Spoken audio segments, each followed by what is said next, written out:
Yeah, I actually hate going to the eye doctor because every single time I go, I always feel like I'm focused in on the wrong thing on the chart. So I'll read a completely different line than what they're talking about, mainly because I never count down from the first big letter.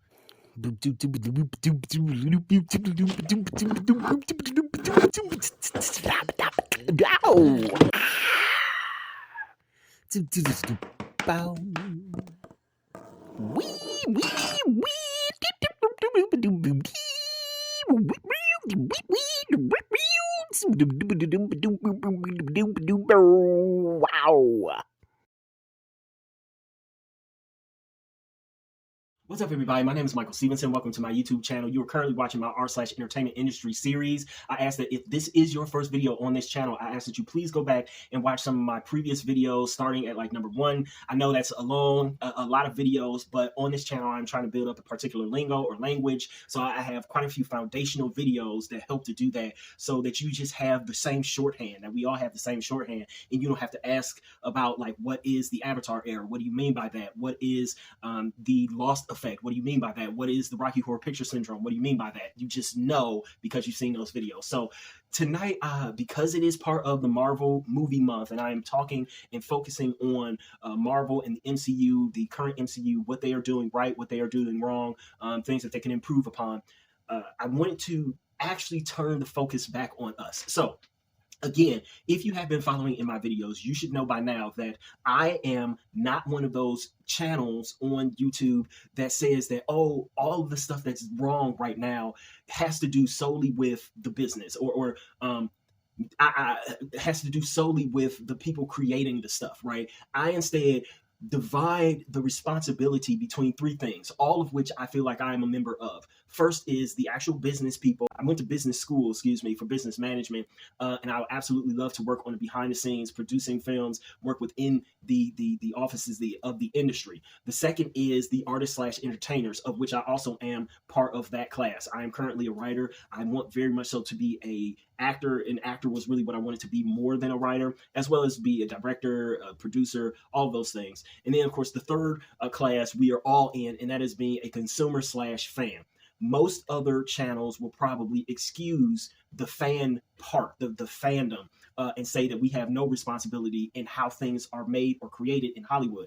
I completely and totally disagree with that. I think that we have a certain percentage of responsibility just as much as the other 2 areas do. One day I'll share the actual percentage number, but that is not today. So I wanted to talk about a little bit in this video on why I think that we actually, as fans, are kind of focused in on some of the wrong things when it comes to the modern day MCU post Endgame, and how that could be affecting the filmmaking process. So first off, just a little business. I'm hoping that my actual equipment won't fail me tonight. For whatever reason, my camera has been cutting off the last like 2 or 3 minutes of video that I record. I have no idea why. I just don't know, but it'll still have the actual record light on, but it won't record it, and I just don't know why. So please bear with me if that happens, and like I cut out on a sentence and then I end up talking about something completely different and it feels like I didn't finish that thought. I'm going to try, hopefully, for that not to happen, but I don't know.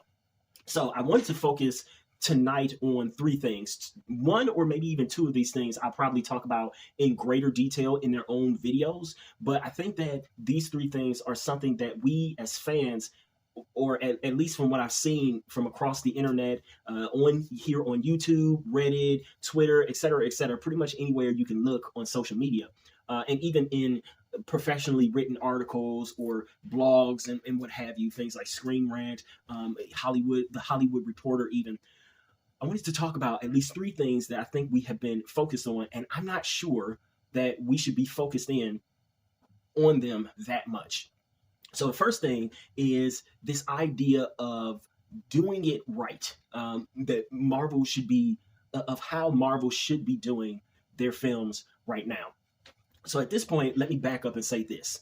I explained in some of my earlier videos that when I originally planned this out, this was a whole planned thing. It wasn't just me reacting to various films and television or what have you, but I was going to talk about the entire industry, and I had categories that I was going to focus on throughout most of at least my foundational videos, of which I had somewhere around 300 something ideas that I wanted to focus on. And so one of those categories, I was going to focus on stuff like LGBTQ, race, politics, gender, male versus female, how we see film and television, how all these things are affecting and impacting our entertainment world at hand. So specifically going to the gender thing, one of the things that I was going to be talking about, and I will eventually get to this probably after I do Marvel and Disney. One of the things I was going to say is that the world takes on traits that are predominantly stereotypically associated with a particular gender at various times within the different cycles that we are on. So we have a sort of gender adaptive cycle, so to speak, in which the world takes on various stereotypical traits from either male or female, or sometimes they share different traits, et cetera, et cetera. And so one of the things that I have seen a lot of is that, and this is pretty much common throughout most of film and television criticism as of late especially, is that of what I call the proficiency bias. And the proficiency bias, and I'll explain this better in a future video when we actually do the gender stuff. But essentially the proficiency bias is a very masculine, very male stereotypical trait. And what it is that it, I guess kind of an example, basically what happens is that if you take almost any male, boy, man, what have you, take most males and you show them something, a way of doing a particular thing. And one of the examples is that I use oftentimes is the rabbit trap. Okay, I'll explain the example in a minute. But you show them a particular way of doing that particular thing, and you do it incredibly well, and you do it in a way that seems proficient, or at the very least very efficient to them, then that is pretty much it. That's pretty much it for them. In some ways, it almost ends their way of creative thinking. Okay, so what happens is that you show a male how to do a particular thing, and from then on, they will constantly refer back to that thing and say that, well, there's pretty much only one or maybe two at the most correct ways to do that particular thing. And so the one of the examples that I usually use is how to cook a steak. For most dudes, they have been shown how to cook a steak properly. And what it is that, you go and you get a steak, you make sure that it's thawed out. You set it on maybe the counter or in a refrigerator. You tenderize it, usually with maybe a little bit of salt, a little bit of pepper. You don't over season it. And then you sear it in a pan, each side, maybe somewhere around a minute, just to get it browned a little bit on either side. And maybe you stick it into an oven after that. Or depending on how you like your steak cooked, you might just serve it right there because, you might like it rare or what have you. Most men, when I say that, yeah, I always cook steaks from frozen, the majority of men are like, that's crazy. You have to let your meat sit out. You have to de-thaw any and all meat that you're going to be cooking, et cetera, et cetera. And the reason why is because, again, once most males, boys or men, see a particular thing done a particular way, it gets cemented into their mind that that is either the best or pretty much the only correct way to do that thing. I mention that because the first thing that we're talking about, again, is how Marvel is doing the current MCU, specifically with how they are releasing their films. So maybe I imagined this, maybe I'm making this up, but I distinctively remember somewhere right after Endgame, or maybe even before Endgame, Marvel actually coming out, or at least an article that talked about Marvel wanting to basically put the Avengers on ice for a while, and wanted to focus in more on, they wanted to focus in less on this whole team building type of thing, and more on individualized movies and individualized, contained stories. Now, again, maybe I made that up. You guys can Google it to see if that actually was a thing that existed. But I'm almost certain that I remember reading something to that effect, that they wanted to kind of focus in on a lot more individualized films. When looking at it, if you look at the films, it's currently March 2024. If you look at the films that they have been releasing since 2021, they didn't release anything in 2020, right? All of them got pushed, or did they release stuff at the very end of 2020? I don't know, I can't remember. But if you look at the movies that they released post Endgame, for the most part, they have kind of stayed true to that kind of release strategy. What we expect and what I see online oftentimes, though, is this whole, going back to the proficiency bias, this whole idea that no, they need to release things in a particular way. And it mainly refers back to what we have seen from Marvel before. When the Avengers came out, all of us looked and we saw, okay, they did the Incredible Hulk. I think it's called the Incredible Hulk and not just Hulk. They did the Incredible Hulk. That was sort of kind of related, it's definitely still canon, but it feels kind of weird for a lot of people. But they did the Incredible Hulk. They did Iron Man. Then they did Iron Man 2, mainly because they realized that, holy crap, Iron Man was so successful, and Incredible Hulk had its level of success as well. But they were like, okay, we could actually potentially legitimately do this Avengers thing. So they just had to do Iron Man 2, mainly because they just need to have a movie out there. But they were still doing like casting and writing and filming of Thor, which they ultimately did, and then Captain America. I can't remember which one came first, but they came out the next year after Iron Man 2. And Iron Man 2 was just sort of there to whet our appetite for the Avengers. And then they did the Avengers. After that, and Avengers was successful, pretty much all of the nerds, all of the guys, the boys, the men, all of us males kind of gathered together. And let me be very clear. You are not special in this. If you're sitting there as a dude and you're like, well, I don't think that way. Like, no, you probably do. 99% of all males, boys and men, think this way.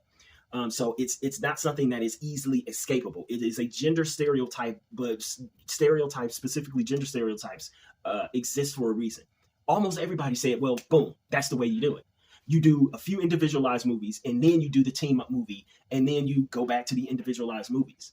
When DC tried their hand at the same thing, like, we're going to do Justice League, and we want to do our own little shared universe, et cetera, people, again, most males in particular, became so upset that they were trying to do it a different kind of way. And there was a lot of outcry online, like, oh, Marvel already showed you what to do. Why are you guys not doing it that way? Again, that was the proficiency bias. There was so much outcry online that, oh, they're trying to do it this different way, and they haven't set up all these other superheroes. I don't even know who the Flash is. He hasn't had his own movie. Aquaman hasn't had his own movie. Wonder Woman, has she even had her own movie yet? Blah, blah, blah, yada, yada, yada. There was so much outcry that we didn't even allow for things to be successful. And now I see a similar thing happening with the current MCU. There are a lot of fans online. Now, let me be very clear. I don't fully disagree with this sentiment. I don't. But there are a lot of fans online who are saying, like, oh, man, we should have had an Avengers film by now. Even with the whole pandemic, 2020, all the stuff being pushed back, etc., we should have had an Avengers film right now. What they should have done is that, again, they should have had 1, 2, maybe 3, maybe 4 individualized films, and then boom, we should have been hit with another Avengers film. Why are they not doing it this way? Why aren't they doing it the exact same way that they did it before? The point is this, is that most things in life can be done multiple different ways, effectively and even proficiently.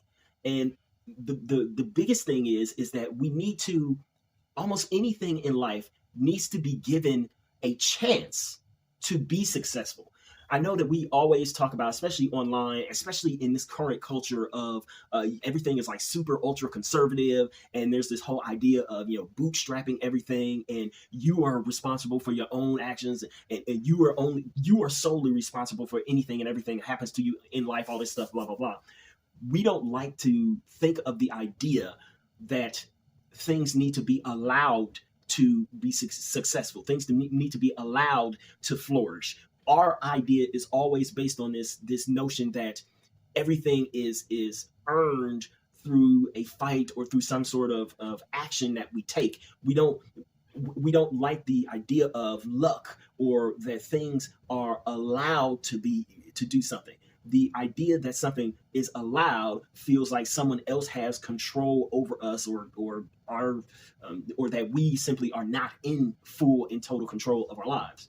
Unfortunately, the latter is true. We aren't in full control of our lives, and we do oftentimes need to allow for things to flourish before they can.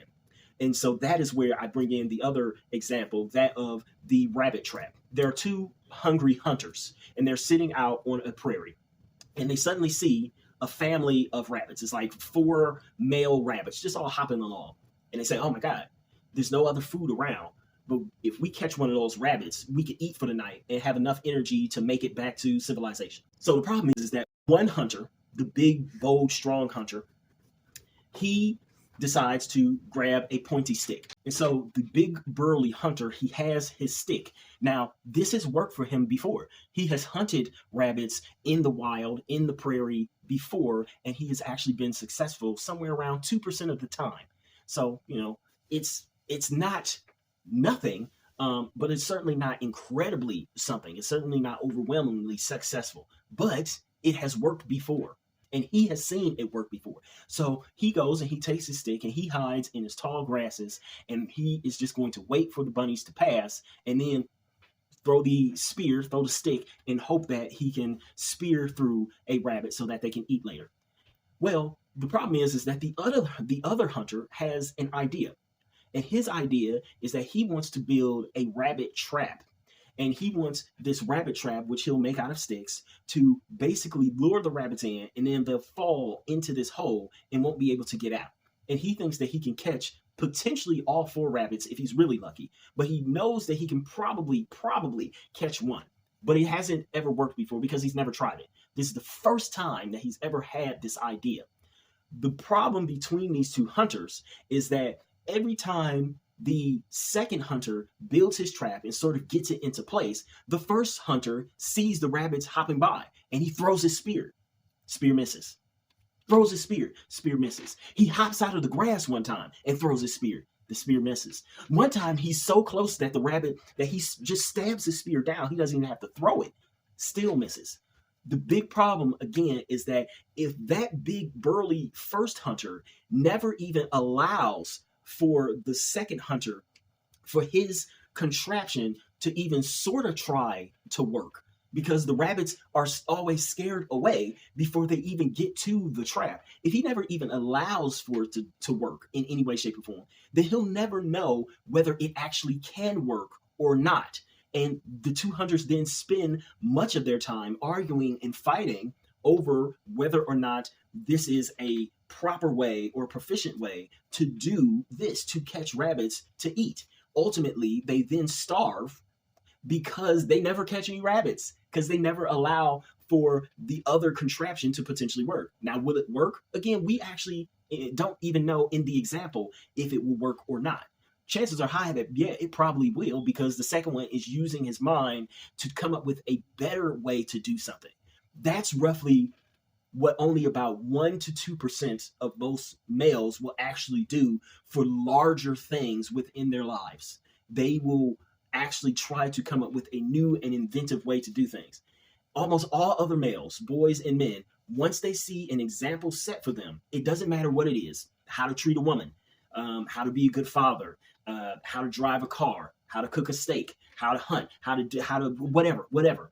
They will then say, this is it. They will then, and we all know that we ourselves have probably said this, and or we know some men in our lives who have said this. Like, well, you know what? There's probably 1,000 different ways to do that thing wrong. but I can show you the right way. There's probably a dozen ways to do it a right way as well. But if you only know one, then you're going to naturally think that that's the only or the best way to do that thing. That is a inherently masculine trait that we have. And again, I think that it is being applied to the MCU right now because we're looking around and we're like, oh my God, they're doing it wrong. They're doing it wrong. They're doing it wrong. They should have had an Avengers film out by now. I think that's the wrong focus. I think we need to stop that chatter and just say, well, let's just see. Let's wait and see if this new way that they're doing things to where the films feel very much so less connected.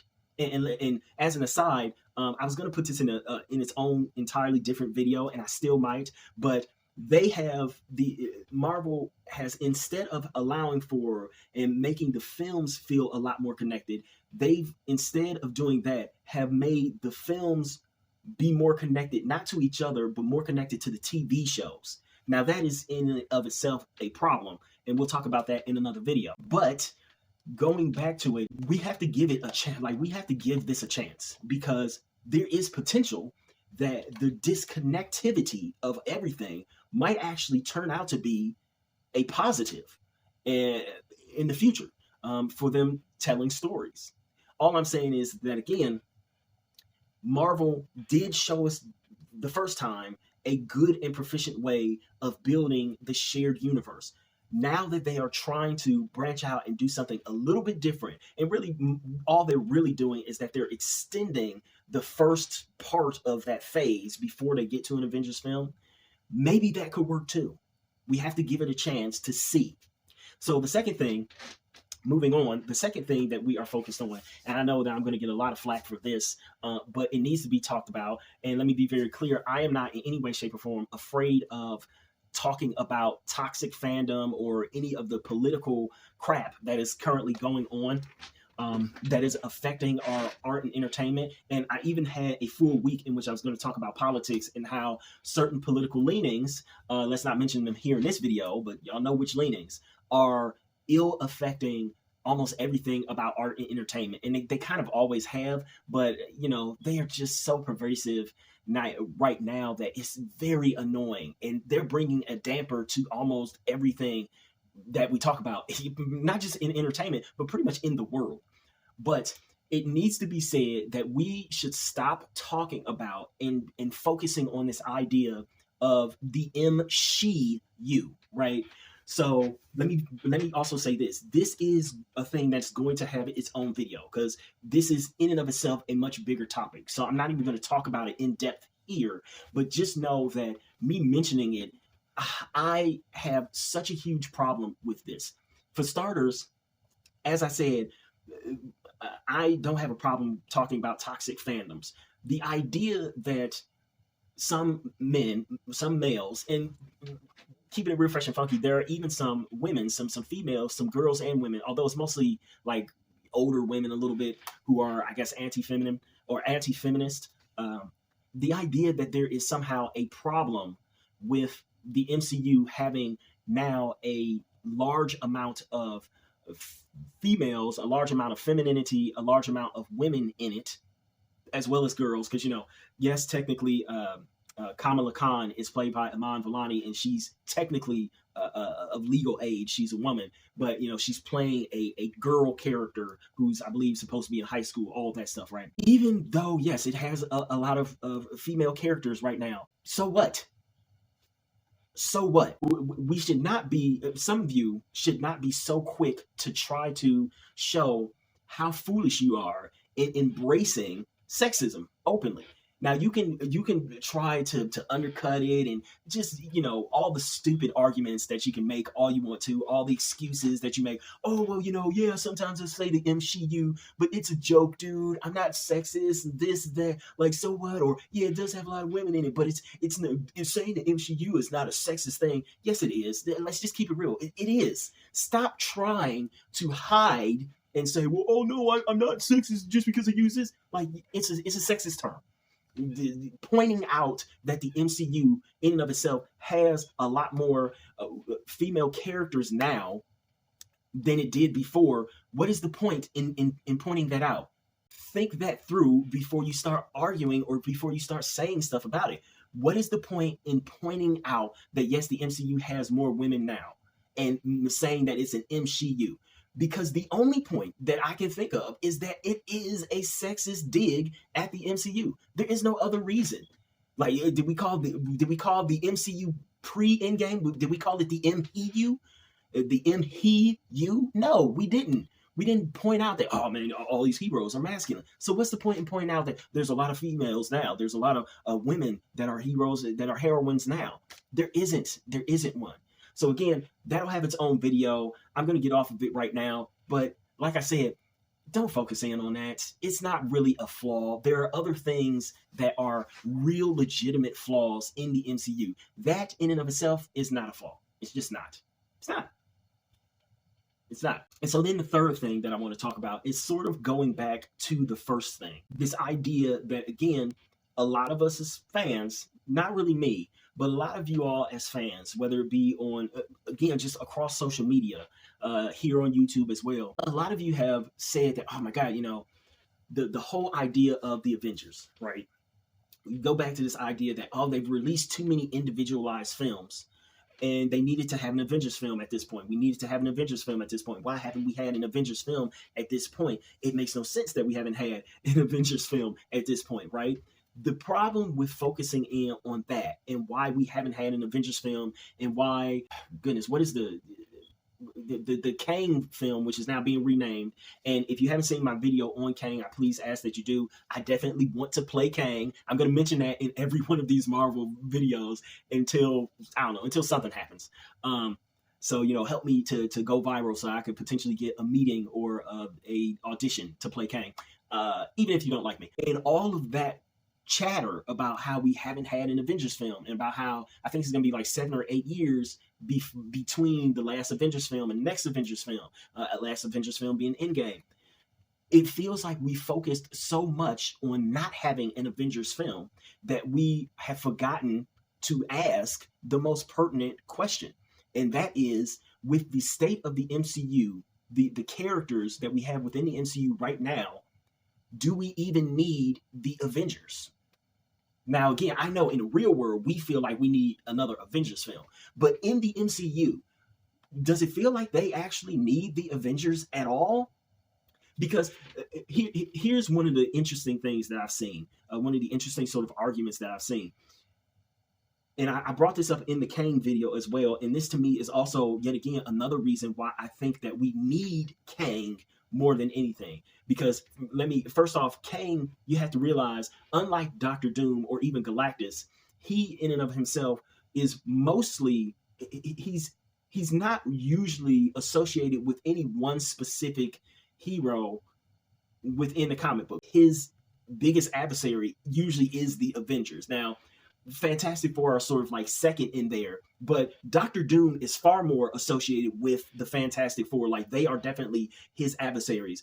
Galactus, same thing. Kang can sort of be, he's more of, he can kind of just appear anywhere and be anybody's villain at any point in time. More so, I feel like, than even Doom and Galactus. They are oftentimes very much so associated with Fantastic Four. But Kang is like an Avengers type of heel, right? But again, the question is that do we even need an Avengers film, or do we even need an Avengers team at this point? And so one of the arguments that has been made in a lot of different Avengers and Marvel/MCU discussion boards all across social media is that, and you've probably argued this yourself if you're really into this kind of stuff, which I'm going to assume that you are while you're watching this video, it is that, well, the current heroes that we have in the MCU are all, or most of them, are overpowered. Most of the heroes that we have right now are overpowered. Captain Marvel, and I mentioned this again in my Kang video, Captain Marvel, she can save an entire planet on her own, just by herself. She can relight a dying sun. She's basically Superman. Like she's sort of like this universe's version of Superman. Doctor Strange, he's another one. He protects the multiverse, right? It almost didn't feel, he was sliding through the entire multiverse. Well, not the entire multiverse, but he was sliding through various universes in his second film, and it almost didn't even feel like it was that big of a deal to him. It felt like he barely even broke a sweat, just going from universe to universe. He probably could protect the world on his own. Scarlet Witch, again, is she dead? Is she potentially still alive even under that rubble? We know she's a witch. We know that she can alter reality all on her own. What about the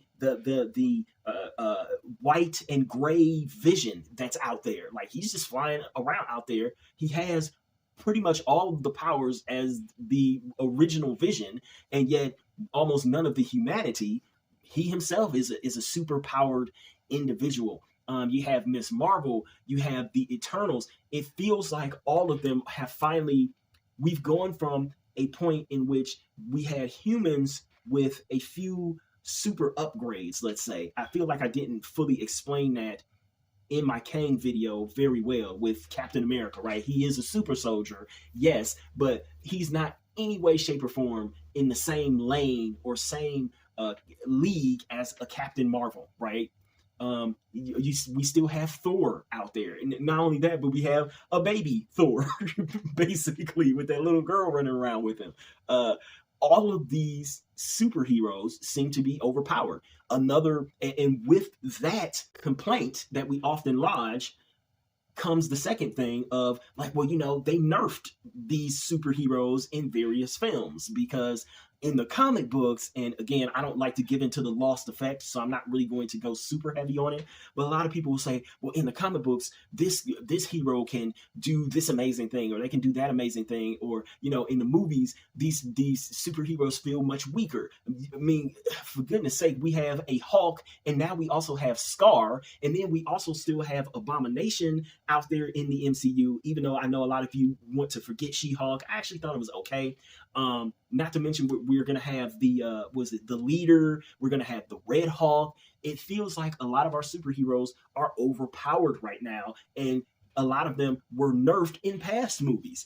Some of y'all hate the fact that Doctor Strange's job in Endgame was he was relegated to holding back the water, which is interesting because 20 years ago, when I was writing on a superhero thing of my own as a kid, I literally had a superhero holding back water too. And then, weirdly enough, they did the exact same thing. They had the exact same scene in one of the X-Men movies, like years later. I was like, now how did they... that's a whole nother thing that I'm going to go into in another video. But it was interesting, is all I'm saying. The idea of him not really being involved in the main fight, as it were, really ticked people off a lot. So then when you come back to the idea of we need an Avengers film, we need an Avengers film, we need an Avengers film, why? If we all think that the superheroes that they have now could easily beat almost every single villain out there, potentially on their own, then why do we need an Avengers team to team up? Like, I'm trying to figure this out myself. Again, yes, I know we are hungry for another Avengers film just because we want to see all of our favorite superheroes, or at least all of our favorite superheroes from this current lot of superheroes that they are showcasing. We want to see them all interacting and, doing death-defying stuff, maybe cracking a few jokes with each other, etc. But we have to also remember that these movies shouldn't just be thrown together simply because, well, we want an Avengers film. Like, there should actually feel like there is a need, a reason for all of them to gather together. And this is another reason why I say, in my opinion, Kang is the best villain for this, because of the fact that, again, he has fought Avengers before, and he has killed Avengers before, not to mention he has destroyed entire universes. He knows how to build an army around himself, and he has so much different kind of technology and understanding, etc., of so many different things that it feels like he could be a threat even to these overpowered superheroes. I sincerely think that he can be a threat to him. And I really would love to play Kang, or at least influence the character in some way on screen. I would really love that meeting. I think that We need to definitely slow down and consider this idea of, do we even need an Avengers team right now? Because I'm not fully sure that outside of a Kang that we really do. There's nothing seemingly going on that they have built to. And I think that's kind of okay. I think it's kind of okay. So I think we're going to end this video here. I hope that it was short enough for you to sit through and not be super ticked about how long it was. So, yeah, I don't have a sign, everybody. So while I don't have an official sign off yet, I guess I should do the whole please like, comment, share, and if you so desire and you want to see more, subscribe. But more importantly, I will ask that you please, please, please go and purchase one of my books.